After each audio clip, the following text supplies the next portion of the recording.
ఈరోజు మనం ముఖ్యంగా అందుల భారతదేశ క్రికెట్ కెప్టెన్ అయినటువంటి మాజీ క్రికెట్ కెప్టెన్ అయినటువంటి అజయ్ కుమార్ రెడ్డి గారితో మనం ఉన్నాం.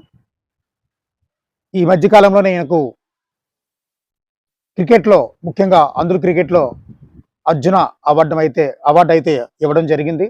ఈరోజు మనం ఆయన్ని కలుసుకోవడం చాలా సంతోషకరంగా ఉన్నప్పటికీ ముఖ్యంగా తన క్రికెట్ ప్రయాణం ఎక్కడి నుంచి ఈరోజు అర్జున అవార్డు వరకు ఏ విధంగా ఆయన ప్రయాణం సాగించారో ఆయన మాటల్లో తెలుసుకునే ప్రయత్నం అయితే చేద్దాం. సార్ నమస్తే. సార్ నమస్తే అండి. ముఖ్యంగా మీరు ఈరోజు ఈ ఏదైతే బ్లైండ్ క్రికెట్ లో ఉందో మీరు దీంట్లోకి ఎలాగా ప్రవేశించారు? నేను ఎట్లా అంటే ఫస్ట్ పుట్టుకతో నాకు ఐ ప్రాబ్లం లేదు. 4 సంవత్సరాల వయసు అప్పుడు అమ్మ వాళ్ళది యాక్చువల్ ఫార్మింగ్ బ్యాక్గ్రౌండ్, వ్యవసాయ కుటుంబం. పొద్దున్న లేవాలి, బర్రెల దగ్గరికి వెళ్ళి పాలు తీసి దాని తర్వాత పొలంకి వెళ్ళాలి, పొలం పనులు ఇవన్నీ ఉంటాయి. ఒక రోజు నా 4 సంవత్సరాల వయసు అప్పుడు అమ్మ వాళ్ళు వాళ్ళ దినచర్య కోసం వెళ్ళడము, ఇంట్లో కరెంటు పోయింది, నాకు నిద్ర పట్టలేదు, అమ్మ అమ్మ అనుకుంటూ రూమ్ లోంచి బయటకు వెళ్ళడానికి వెళ్తుంటే తలుపు ఏదైతే లాక్ ఉంటుందో గడి ఆ గడి లోపల వైపు ఉండడము, నేను గడి దగ్గరికి వెళ్ళి ఆ గడి మీద పడడం వల్ల ఆ గడి ఎడం కంటి లోపలికి వెళ్ళి మొత్తం బ్లీడింగ్ అయిపోయి బ్లడ్ గారిపోయి విజన్ అంతా లాస్ అయిపోయాను. ఇమీడియట్ గా పేరెంట్స్ హైదరాబాద్ తీసుకెళ్లి సర్జరీస్ చేయించినా గానీ 2 కళ్ళు సార్, ఒక కన్ను మొత్తం కంప్లీట్ డ్యామేజ్ అయిపోయింది, విజన్ రాదు అని చెప్పారు. నేను నార్మల్ స్కూల్లోనే 6వ తరగతి వరకు సార్. మన ప్రాపర్ విలేజ్ ఎక్కడ? పుట్టింది నేను గురిజాల, మా సొంతూరు మార్చర్ల. దాని తర్వాత కూడా ఒక కంటి చూపు ఉన్నా గానీ ఒక కంటి మీద నార్మల్ స్కూల్లో స్టడీస్ కంటిన్యూ చేస్తూ జరిగేది. నాకు 6వ తరగతి వచ్చే టైంకి స్కూల్లో టీచర్స్ ఏదైతే బోర్డు పైన రాస్తారో, బ్లాక్ బోర్డు పైన రాస్తారో ఆ లెటర్స్ కనిపించేవి కాదు. స్టార్టింగ్ లో బ్యాక్ బెంచ్ లో కూర్చున్నా కనిపించే లెటర్స్ 6th క్లాస్ వచ్చే టైంకి ఫ్రంట్ రోలో కూర్చున్నా గానీ ఆ లెటర్స్ కనిపించట్లేదు. టీచర్స్ చెబితే నువ్వు ఎప్పుడు ఇదే చెప్తున్నావు, మీ పేరెంట్స్ తీసుకుంటా అన్నారు. మా పేరెంట్స్ వస్తే మీ అబ్బాయి ఇట్లా చెప్తున్నాడు, నోట్స్ రాయట్లేదు, ఏం రాయట్లేదు అని చెప్పేసి నా మీద మా పేరెంట్స్కి చెప్పారు. మా పేరెంట్స్ ఇమీడియట్గా హాస్పిటల్కి తీసుకెళ్తే ఇతనికి రెటినా ప్రాబ్లం ఉంది, ఒక గంట మీద స్ట్రెయిన్ అవ్వడము, లేకపోతే వయసుకి తగ్గట్టు లోపల నర్వ్స్ డెవలప్ అవ్వలేదు, ఈక్వల్ అవ్వలేదు. దానివల్ల ఏదైతే మనకి జరిగిన ప్రమాదం వల్ల అయినా కావచ్చు, లేకపోతే జెనెటిక్ అయినా కావచ్చు, లేకపోతే రకరకాల రీజన్స్. మా ఫాదర్ కి విజన్ ప్రాబ్లం ఉంది, మా గ్రాండ్ పేరెంట్స్ ఇష్యూ ఉంది, రెటినా ప్రాబ్లం అయితే ఉంది. ఫైనల్ గా అనువంశికంగా ఒక రకంగా మీకు ఈ రకమైన ఇబ్బంది వచ్చింది, పారంపర్యంగా పుట్టుకతో ఉండదు, మిద్దులో ఏదో ఏజ్ పెద్దది అయిన కొద్ది అట్లా 6వ తరగతి టైంకి ఇది అవ్వడము, డాక్టర్స్ నార్మల్ స్కూల్లో చదవద్దు, బ్లైండ్ స్కూల్లో జాయిన్ చేయండి అని రిఫర్ చేస్తే మాకు అప్పుడు వరకు మా నాన్న వాళ్ళు చేసే వ్యవసాయ వృత్తి అన్ని వదిలేసి నా కోసం నర్సరావుపేటలో Lutheran high school for the blind అని ఉంది, అక్కడికి వెళ్ళి అక్కడ ఫస్ట్ టైం ఈ క్రికెట్ గురించి వినడం జరిగింది. అది కూడా ఎలా అంటే, నాకు నార్మల్ స్కూల్లో చదువుతున్నంత కాలం 10వ తరగతి తొందరగా అయిపోగొట్టుకొని సైన్యంలోకి వెళ్ళిపోవాలి, సిపాయి లాగా యుద్ధంలో దూసుకెళ్ళిపోవాలి, ఇండియాలో ఎవడు అక్రమంగా చొరబడిన వాళ్ళని లేపేయాలి అంటే ఇటువంటి మైండ్ సెట్ తో ఒక రకంగా మీరు ఆర్మీలోకి వెళ్ళాలనే ఉద్దేశం ఉండేది. అదే నా డ్రీమ్. బట్ ఎప్పుడైతే ఈ విజన్ ప్రాబ్లం వాళ్ళకి అది కుదరదు అని చెప్పారో, నేను మొత్తం వద్దు, ఇంకా చదవను, నేను ఇంట్లోంచి ఎక్కడికి వెళ్ళకుండా ఇంట్లోనే ఏడుస్తూ కూర్చునేవాడిని. ఆ టైంలో పేరెంట్స్ నన్ను బ్లైండ్ స్కూల్ వేశారు నా చదువు కోసం. అక్కడ ఫస్ట్ టైం ఒక వారం రోజుల తర్వాత నా క్లాస్మేట్ తో ఫస్ట్ ఇంటరాక్షన్, బాల్ సౌండ్ విని ఏంటి ఆ సౌండ్ అని అడిగితే బ్లైండ్ క్రికెట్, ఇందులో ఇంటర్నేషనల్ లెవెల్ కూడా జరుగుతాయి, నీ చూపుకు తగ్గట్టు దాంట్లో కేటగిరీ ఉంటుంది, ఆ కేటగిరీకి సంబంధించి ఇంతమంది టీమ్ లో ఉంటారు, రీసెంట్ గా వరల్డ్ కప్ అయింది, పాకిస్తాన్ గెలిచింది, పాకిస్తాన్ ఎవ్వరూ ఓడించలేరు. ఇటువంటి మాటలు వినేసరికల్లా నాకు తెలియని కసి వచ్చింది. పాకిస్తాన్ ఇండియా ఎందుకు ఓడించలేదు, పాకిస్తాన్ కొట్టాల్సిందే, అందులో క్రికెట్ లో ముఖ్యంగా ఖచ్చితంగా కొట్టాల్సిందే, నేను ఇండియాకి ఆడతాను అని. క్రికెట్ అసలు నాలెడ్జే లేదు చెప్పాలంటే నాకు, ఫస్ట్ నుంచి కూడా లేదు అసలు. బ్లైండ్ క్రికెట్ నార్మల్ క్రికెట్ లోకి వెళ్ళి ఆడుతున్నా కానీ బాల్ వేయడం, ఫీల్డింగ్ చేయాలన్నా బాల్ కనపడదు, బ్యాటింగ్ చేయాలన్నా బాల్ కనపడదు, బాల్ వేసేవాడిని పక్కకు పోయి నించునేవాడిని. అటువంటిది పాకిస్తాన్ అన్న పేరు విని పాకిస్తాన్ ఈ పొజిషన్ లో ఉంది, దాన్ని ఎవరు ఓడించలేరు అన్నప్పుడు మన ఇండియన్ ఆ మాట చెప్పేసరికల్లా అది నేను తీసుకోలేక ఖచ్చితంగా గెలవాలని కసితో నేను ఇండియాకి ఆడతానని డిసైడ్ అయ్యి టీచర్ దగ్గర పర్మిషన్ తీసుకొని వాష్రూమ్కి వెళ్ళాలని పర్మిషన్ తీసుకొని ఆ గేమ్ జరిగే ప్లేస్కి వెళ్ళి గేమ్ చూసి ఒక 5 నిమిషాలు నేను కూడా ఆడతాను సీనియర్స్ అడిగితే, సీనియర్స్ నువ్వు వచ్చి 10 రోజులు కూడా కాలేదు, ఈ బాల్ చాలా హార్డ్గా ఉంటుంది, తగిలితే కాళ్ళు చేతులు ఎముకలు విరిగి అప్పుడు మన కార్క్ బాల్ అప్పుడు ప్లాస్టిక్ బాల్, హార్డ్ ప్లాస్టిక్ ఉంటుంది. ఆ హార్డ్ ప్లాస్టిక్ బాల్ ఏదైతే ఉందో అది ఎక్కడ తగిలినా కానీ చాలా సీరియస్ ఇంజరీస్ అవుతాయి. వద్దు అని చెప్పేసి సీనియర్స్ అలౌ చేయలేదు. నేను రోజు బాల్ సౌండ్ వినిపించినప్పుడల్లా క్లాస్లో ఏదో ఒక రీజన్ చెప్పి బయటకు వచ్చేసేవాడిని, గేమ్ అబ్జర్వ్ చేసేవాడిని. అట్లా రోజు అడుగుతుంటే వారం రోజుల తర్వాత నన్ను ఆడడానికి సీనియర్స్ అలౌ చేశారు. అప్పుడు బాగా ఆడాను, సీనియర్స్తో ఈక్వల్గా ఆడాను గేమ్, మంచిగా షాట్స్ కొడుతుంటే వెంటనే నన్ను నా స్కూల్ టీంలో సెలెక్ట్ చేశారు. అట్లా నా క్రికెట్ ప్రయాణం స్టార్ట్ అయింది. ఏదైతే మీరు ఈ అర్జున అవార్డు అందుకున్నారు కదా, అది అందుకున్నప్పుడు మీరు పొందిన అనుభూతి ఏంటి సార్? ముఖ్యంగా నిజంగా చెప్పాలి అంటే ఫస్ట్ షార్ట్ లిస్ట్లో నా పేరుంది, కమిటీ రిఫర్ చేసిందని చెప్పేసి నవంబర్లో తెలిసింది. దాని తర్వాత 2023 నవంబర్లో తెలిసింది. దాని తర్వాత డిసెంబర్లో నేను ఎస్బీఐలో వర్క్ చేస్తాను డిప్యూటీ మేనేజర్గా. ఎందులో సార్? ఎస్బీఐలో, స్టేట్ బ్యాంక్ ఆఫ్ ఇండియాలో. అప్పుడు బెంగళూరులో ఉండేవాడిని. ఇప్పుడు నేను అర్జున అవార్డు వచ్చిన తర్వాత ఫ్యామిలీతో టైం స్పెండ్ చేయాలి, పిల్లలకి దగ్గరగా ఉండాలని చెప్పేసి విజయవాడ పోస్టింగ్ తీసుకొని విజయవాడలో వచ్చేసాను నేను. నాకు ఆ రోజు కన్ను విపరీతమైన నొప్పి వచ్చేసి బయటకు ఎండ తగిలినా ఏం తగిలినా కళ్ళలోంచి వాటర్ రావడము, మంటలు పుట్టడము, అసలు ఐస్ ఓపెన్ చేయలేకపోతున్నాను. అటువంటి సిచ్యువేషన్లో ఫేస్ అండ్ స్వెల్లింగ్ వచ్చేసింది.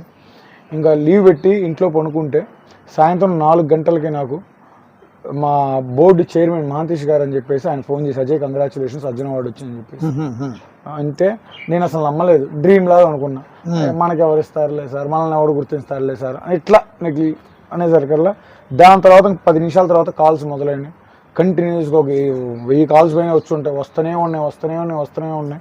అప్పుడు రిలీజ్ అవ్వడం ట్రూ అని చెప్పేసి ఆనందంలో పెయిన్ మొత్తం ఎగిరిపోయింది. ఆ ఆనందంలో అసలు పెయినే తెలియలేదు నాకు. నేను ఇంకా వెంటనే ఇంకా నమ్మడం, ఓకే అర్జున అవార్డు నన్ను కూడా ఎంపిక చేశారని నమ్మాను. బట్ అది తీసుకోవడానికి జనవరి 9 ఏదైతే నా చైర్లో నుంచి నన్ను కూర్చోబెట్టిన ప్లేస్లో నుంచి తీసుకొని వచ్చి ప్రెసిడెంట్ గారి దగ్గర తీసుకెళ్తున్నారు. ప్రతి స్టెప్పులో నేను పడిన కష్టము, నా పేరెంట్స్ చేసిన త్యాగాలు, వాళ్ళు నన్ను ఆపిన క్షణాలు, వాళ్ళు అప్పుడప్పుడు కొట్టిన సందర్భాలు,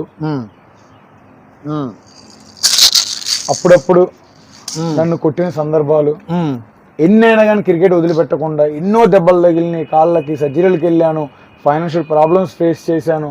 సొసైటీలో ప్రపంచ కప్పు సాధించుకొని తెచ్చిన తర్వాత కూడా సొసైటీలో బ్లైండ్ అనే కారణంతో సరైన ట్రీట్మెంట్ రికగ్నిషన్ లేదు, ఎందుకు మమ్మల్ని మనుషుల్లాగా చూడట్లేదు, ఎందుకు మమ్మల్ని అందుల్లాగానే చూస్తున్నారు, క్రీడాకారులాగా ఎందుకు చూడట్లేదు అని రకరకాల థాట్ ప్రాసెస్ ఎన్నోసార్లు బాధపడించున్నాను.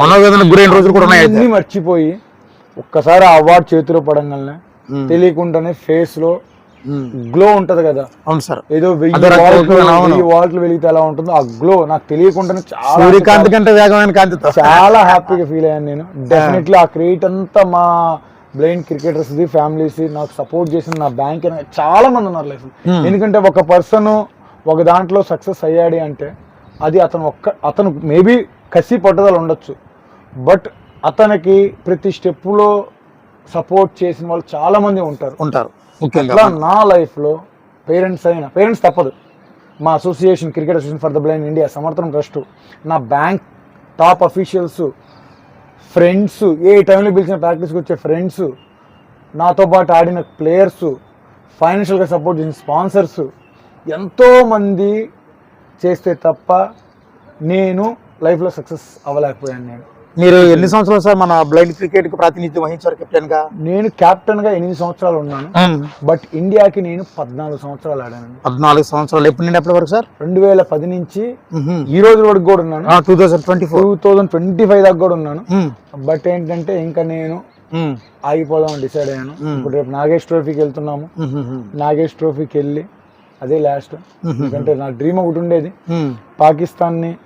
పాకిస్తాన్కి వెళ్ళి అక్కడ ఓడించి వరల్డ్ కప్ తేవాలని కసితో ఎన్ని దెబ్బలు తగిలి ఎన్ని సర్జరీలు అయినా రికవరీ అయ్యి ఫైనాన్షియల్ ఎన్ని ప్రాబ్లమ్స్ లో ఉన్నా కానీ క్రికెట్ ను వదిలిపెట్టకుండా లాక్కుంటూ వచ్చాను. అయితే ఎన్ని వరల్డ్ కప్లు ఆడాడు, అంటే ఎన్ని కప్లు తెచ్చారు సార్ మన భారతదేశానికి బ్లైండ్? ఇప్పటి వరకు 5 వరల్డ్ కప్స్ ఇండియన్ టీం గెలిచింది.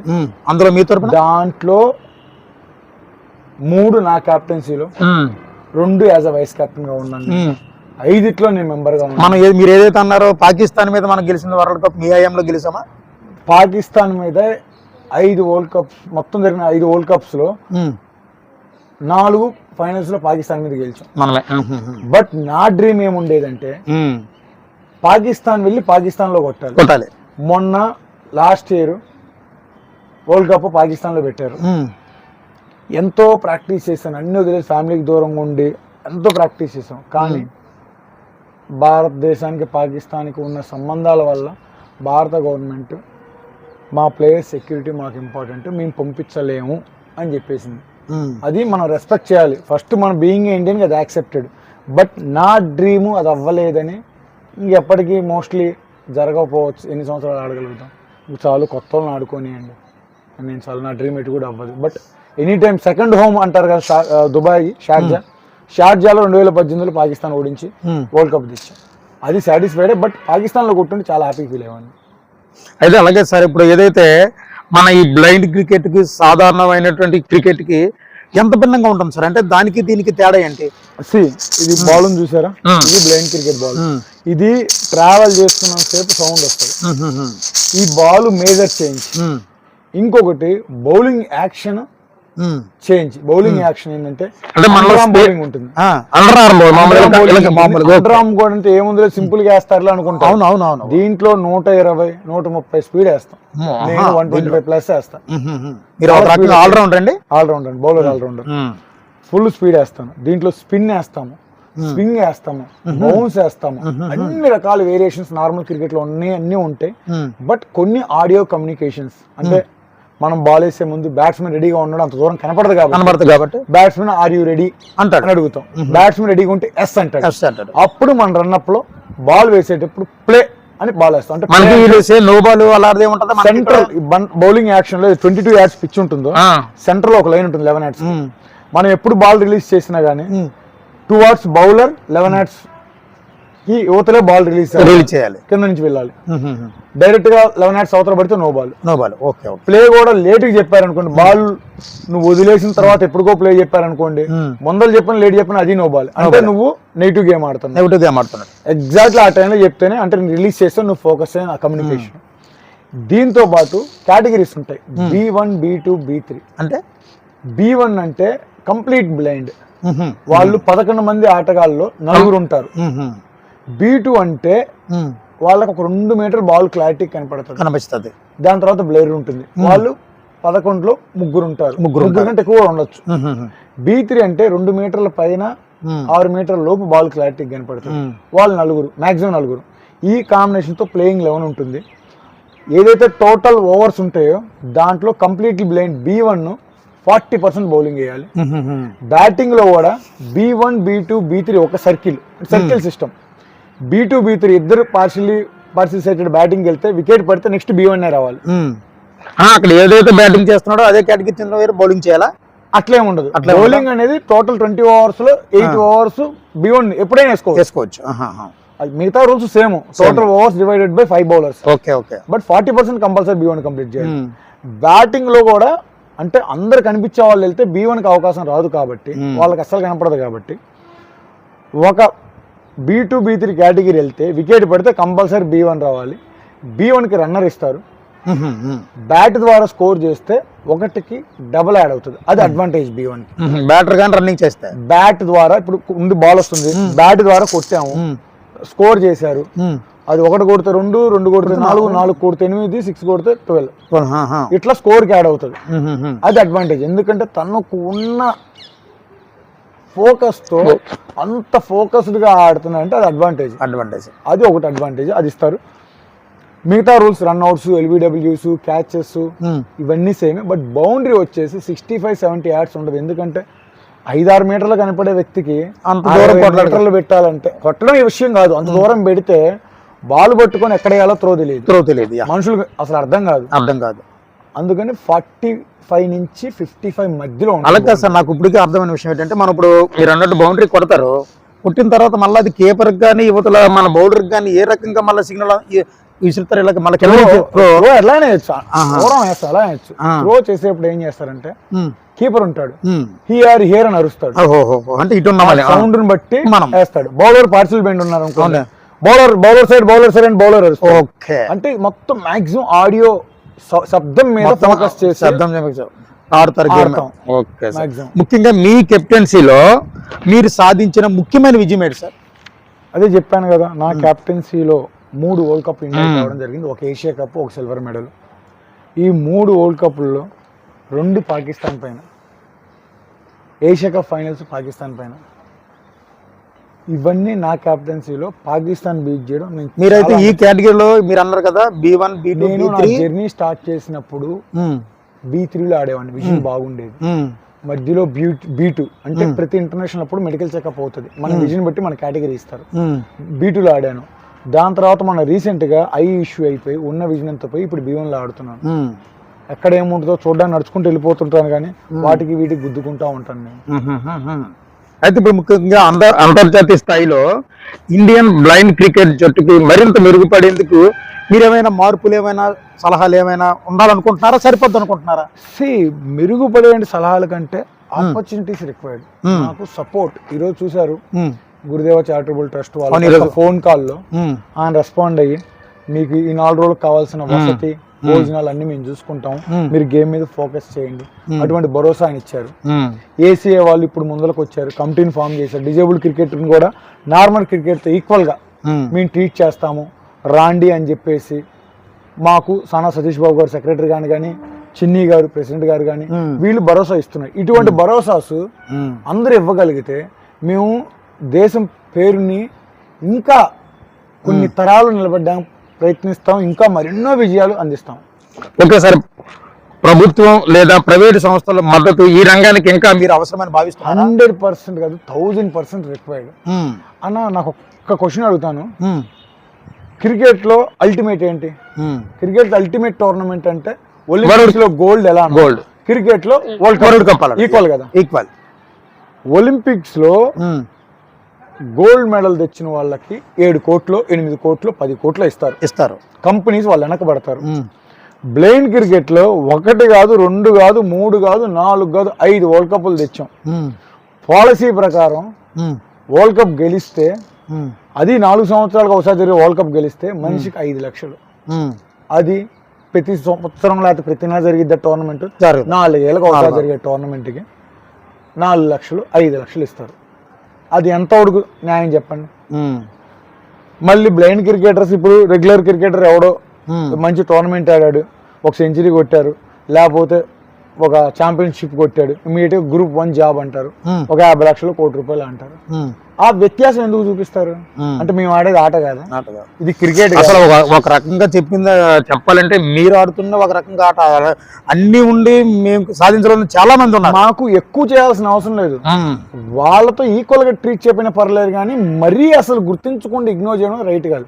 ఒక 50% ఈక్వల్ గా ఇవ్వండి మాకు. ఎందుకంటే ఇండియాకి ఆడుతున్నాం, ఇండియా పేరు నిలబెడుతున్నాం, ఇన్ని వరల్డ్ కప్స్ తెచ్చాము, ఇంకా అన్ఎంప్లాయ్స్ ఉన్నారు. అవును సార్, ఇప్పుడు అదే మన అంతర్జాతీయ మామూలు క్రికెట్లో అయితే ఈపాటికి వెనకాల బోల్ సెక్యూరిటీ లేకపోతే ఇక్కడ ఈ రోజు మీరు ఇక్కడ సాధారణ వ్యక్తిగా ఉండవలసిన అవసరం అయితే ఇక్కడ అదైతే చాలా బాధాకరంగా ఉంది సార్. అదంతా సెక్యూరిటీ ప్రోటోకాల్ ఇవన్నీ అసలు నథింగ్ లేదండి. బట్ ఫెసిలిటీస్ వైజ్ నేను అడిగేది ఏంటంటే అదంతా సెలబ్రిటీ హోదాలు కాదు, ప్లేయర్స్ కి ఏం కావాలండి, ఎందుకు ఇదంతా ప్రొవైడ్ చేస్తారు? బెస్ట్ క్యాష్ అవార్డ్స్ అయినా ఇవన్నీ ఎందుకు ప్రొవైడ్ చేస్తారు? అతని ఫోకస్ అంతా గేమ్ మీద ఉండాలి. నువ్వు దేశం కోసము అన్ని వదిలేసి నీ ఫ్యామిలీని అంతా వదిలేసి దేశం కోసం నువ్వు కష్టపడతాను, ప్రాణాలు పెట్టేస్తున్నావు అని ఉన్నప్పుడు గవర్నమెంట్ అయినా బోర్డు అయినా కంపెనీస్ అయినా మీకు మేము తోడుగా ఉన్నాం అని చెప్పేసి ఫైనాన్షియల్గా సెక్యూరిటీ చూపిస్తే, ఫైనాన్షియల్ సెక్యూరిటీ ఉంటే అతను ఇంకా ఫోకస్ చేస్తాడు. ఇంకా పేరెంట్స్ కూడా వచ్చే తరాల పిల్లల్ని వెళ్ళు ఆడు ముందు పంపించే అవకాశం ఉంటుంది, ఎంకరేజ్ చేస్తారు. అంటే మనకి ఇండియాకి మంచి క్రీడాకారులు అందుతారు. ఒక క్రీడని మీరు ఒక లెవెల్లో చూసి ఇంకో క్రీడని ఇంకో లెవెల్లో పెట్టే ఏం పద్ధతి? క్రీడలంటే క్రీడలే, వాళ్ళు వరల్డ్ కప్ ఆడుతున్నారు, మీరు వరల్డ్ కప్ ఆడుతున్నారు. వాళ్ళు ఇండియాకి ఆడుతున్నారు, మీరు ఇండియాకి ఆడుతున్నారు. వ్యత్యాసం వల్ల ఇంకా అని చెప్పేసి నేను చాలా విషయాల్లో బాధపడుతూ ఉంటాను. ఇప్పుడు ఒక రకంగా వదిలేయాలంటే కానీ ఎంత చేసినా గానీ జీవితాల మారవు. ఇంకా చాలు, కష్టపడ్డాం, బాడీని హోనం చేసుకున్నాను. ఇంకా పిల్లలు ఉన్నారు, పొరపాటున ఏదన్నా అయితే పిల్లలు రోడ్డు మీద పడతారని ఉద్దేశంతో నేను ఇంకో 10 ఏళ్ళు ఆడే సత్తా ఉంది నాకు. అందుకనే ఇంక వద్దని ఆగిపోతున్నాను. తర్వాత వేరే వాళ్ళకి అప్ చెప్పేసారు ఆల్రెడీ. అయితే వాళ్ళ కష్టం వాళ్ళు బంద్ అండి. Okay sir, okay sir. అయితే మీరు ఇప్పుడు యువ అథ్లెటిక్స్ కి ప్రోత్సహించడానికి మీరు సూచించే ముఖ్యమైన మార్గాలు ఏంటి? ఎవరైతే మిమ్మల్ని ఆదర్శంగా తీసుకొని ఈ క్రికెట్ ఫీల్డ్ నేను ఇబ్బంది పడిన సిచ్యువేషన్స్ ఇప్పుడు వచ్చే యువకులు పడకూడదని నేను అడ్మినిస్ట్రేషన్స్ లోకి వెళ్ళి బెస్ట్ ప్రొవైడ్ చేయాలి. గవర్నమెంట్ నుంచి అయినా ఏసీఏ వాళ్ళతో ప్రతిసారి వెళ్ళి మాట్లాడడం. Last month women's blind cricket team ACA వాళ్ళ దగ్గరికి వెళ్ళి మాట్లాడతా స్టేట్ గార్డే ప్లేయర్స్ అని ఫ్లైట్ లో టోర్నమెంట్ పంపించారు. ఏసీఏ దగ్గర క్యాంప్ పర్మిషన్ ఇచ్చారు. అంటే మేము బెస్ట్ ఇవ్వడానికి ట్రై చేస్తున్నాను నేను. డెఫినెట్లీ అందరు సపోర్ట్ కావాలి మాకు. ఇప్పుడు ఏసీఏ సానుకూలంగా ఉంది కాబట్టి మనం చేయగలుగుతాం. చెయ్యము, మా క్రికెట్ని మేము చూసుకుంటామంటే పోవడం వేస్ట్. బట్ వీళ్ళు బాగున్నారు, స్పాన్సర్స్ బాగా అప్రోచ్ అయ్యి బెస్ట్ ఫెసిలిటీస్ ఇస్తూ వాళ్ళకి ఫైనాన్షియల్ గా స్ట్రాంగ్ చేయాలి. మన స్టేడియంస్ కి కూడా సేమ్ ఆడియన్స్ అంతే ప్రెజర్ తో వస్తారు సార్. అంతే ఆడియన్స్ అంతా రారు. Highest crowd T20 world cup finals లో 25,000 వచ్చారు. 25,000 బెంగళూరు చిన్నస్వామి స్టేడియం. ఇండోర్ లో ఒకసారి 22,000 వచ్చారు. క్రౌడ్ వస్తుంది. బట్ బ్లైండ్ క్రికెట్ కి ఒక్కసారి వచ్చి చూసిన వాడు అంటే main matches like India Pakistan matches, ఇటువంటి డొమెస్టిక్ లో ఆంధ్ర కర్ణాటక ఇటువంటి మ్యాచెస్, మెయిన్ క్రూషియల్ మ్యాచెస్ చూస్తున్నప్పుడు ఒక్కసారి వచ్చి గ్రౌండ్ లో చూస్తే వీళ్ళు అసలు బ్లైండ్ అయినా ఎట్లా ఫీల్డింగ్ సేమ్ అదే షాట్ లో అదే బౌలింగ్ లో తేడా తప్పించి మిగతా బ్యాటింగ్ కమిట్మెంట్ అయినా స్కిల్స్ అయినా లేకపోతే ఉంటుంది కదా బాడీ లాంగ్వేజ్ పర్సన్ గా అన్ని అసలు వీళ్ళ కళ్ళు కనపడడం అంటే ఎవరు నమ్మరు. అంత రకంగా ఉంటుంది. ఒకసారి వచ్చి చూస్తే అందరు ఫ్యాన్ అయిపోతారు. బట్ చూడకుండా జడ్జిమెంట్ చేసే వాళ్ళు చాలా మంది ఉన్నారు. సార్ మీరు క్రికెట్ లో ఎంటర్ అయిన తర్వాత అద్భుతమైన ఫీల్ గా భావించారా? లేకపోతే ఈ మధ్య మీరు అర్జున అవార్డు అందుకున్నారు కదా, అప్పుడు మీరు అద్భుతమైన క్షణంగా ఫీల్ అయ్యారు? రెండు స్పెషల్ మూమెంట్స్ అన్న. దీంతో నేను అసలు పోల్చలేను. ఎందుకంటే నేను first time Indian team jersey 2010లో వేసుకున్నాను. అది వేసుకున్నప్పుడు ఫస్ట్ టైం వేసుకున్నప్పుడు గూస్ బంప్స్ వచ్చి తెలియని పాజిటివ్ ఎనర్జీ వచ్చింది బాడీలో.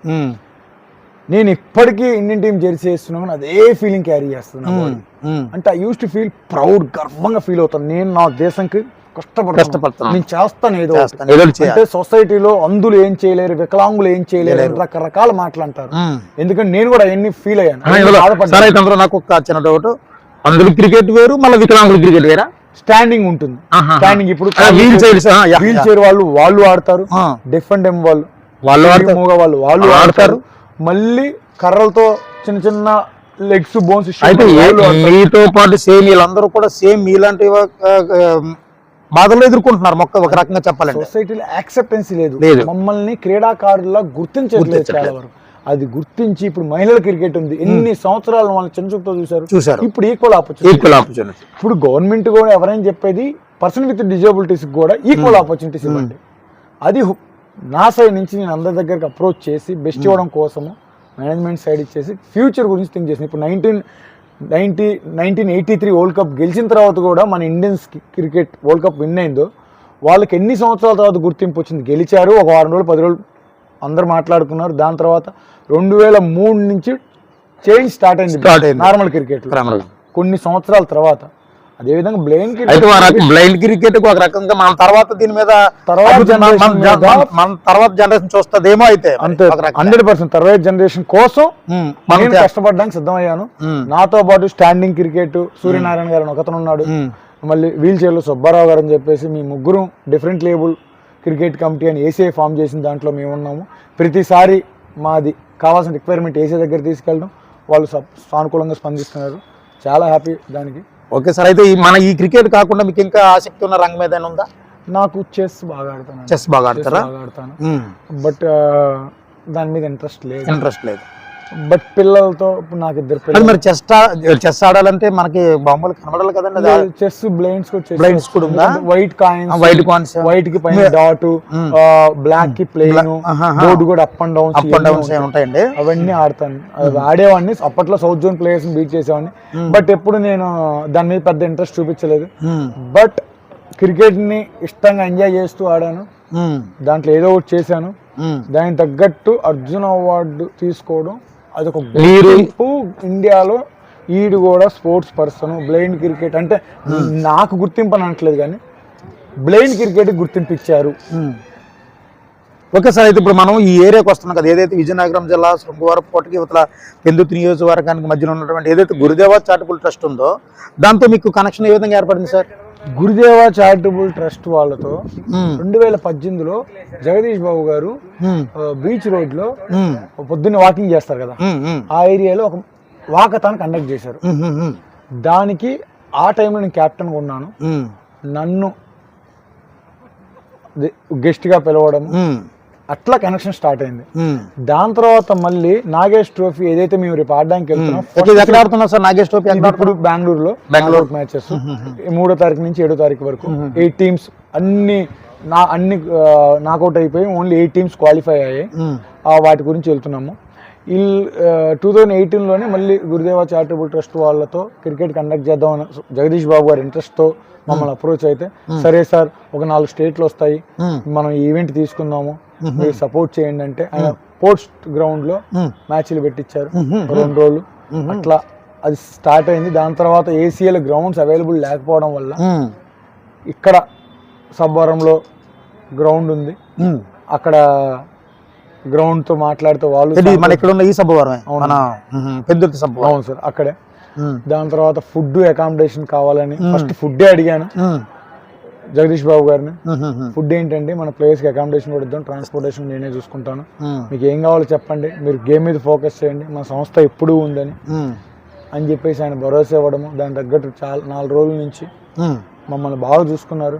మేము కూడా ప్రాక్టీస్ బాగా డెఫినెట్లీ ట్రోఫీ కొట్టుకొని వస్తామని ఎక్స్పెక్ట్ చేస్తాం. ఓకే సార్, మనకి మీ ద్వారా ఈ విలువైన సమాచారాన్ని, ఈ సమయాన్ని మాకు కేటాయించి మీ యొక్క భావాలని మా యొక్క ప్రేక్షకులకు చెప్పినందుకు మా తరపున మీ తరపున మా ప్రేక్షకులకు ధన్యవాదాలు తెలుపుకుంటూ థ్యాంక్ యూ. ఈ అవకాశం మీ అందరూ మీకు కూడా ధన్యవాదాలు. నేను మీ ద్వారా మీడియాకి ఒకటే అప్పీల్ చేయదలుచుకున్నాను. ఏంటంటే సొసైటీలో ప్రతి ఒక్కళ్ళు ఏదో ఒక సమస్యతో బాధపడుతూ ఉంటారు. దయచేసి లోలో ఉన్నవాడిని, లేకపోతే చూడ్డానికి ఫిజికల్గా ఛాలెంజెస్తో స్ట్రగుల్ అవుతున్న వాడిని మీరు కుదిరితే వాళ్ళకి సపోర్ట్ చేయండి, అంతేగాని అవమానించే విధంగా మాట్లాడద్దు. అది ఒక రిక్వెస్ట్ నాకు. ఎందుకంటే నాకు ఎక్స్పీరియన్స్ అయింది, నేను బ్లైండ్ అయిన తర్వాత నా రిలేటివ్స్లో, నా ఫ్యామిలీస్లో రకరకాలుగా మాట్లాడారు. ఇంకా నేను రీసెంట్గా కొన్ని ఇంటర్వ్యూస్ ఇచ్చేస్తే కింద కామెంట్స్ వేరే స్లాంగ్లో కళ్ళు కనపడు అంటారు. లోకల్ గుడ్డోడు కళ్ళు కనపడు, వాడికి టాటూలు ఎందుకు, అదెందుకు, ఇదెందుకు, ఇండియన్ టీంలో ఆడాడంటే ఇండియన్ టీంలో ఎందుకు ఆడతాడు, బాల్ బాయ్ చేశాడా, అట్లా చేశాడా, రకరకాల నెగిటివ్ కామెంట్స్. అందుకే నీకు నాలెడ్జ్ లేకపోతే కుదిరితే తెలుసుకో, లేకపోతే సైలెంట్గా ఉండు. ఎవరిని అవమానపరచొద్దు, ఎవరిని కూడా కించపరచకుండా కుదిరితే సహాయం చేయి, అంతేగాని ఎవరిని తప్పుగా మాట్లాడదు. నువ్వు ఆ పొజిషన్లో పక్కన విమర్శించే పొజిషన్లో ఉన్నావంటే నువ్వు పని బాట లేకుండా కూర్చున్నట్టు అర్థం. నువ్వు బాగుపడు, 10 మందికి సహాయం చేయి, ఎవరిని కించపరచదు. మీడియా ద్వారా నేను అదే కోరుకుంటున్నాను. Okay sir, thank you sir.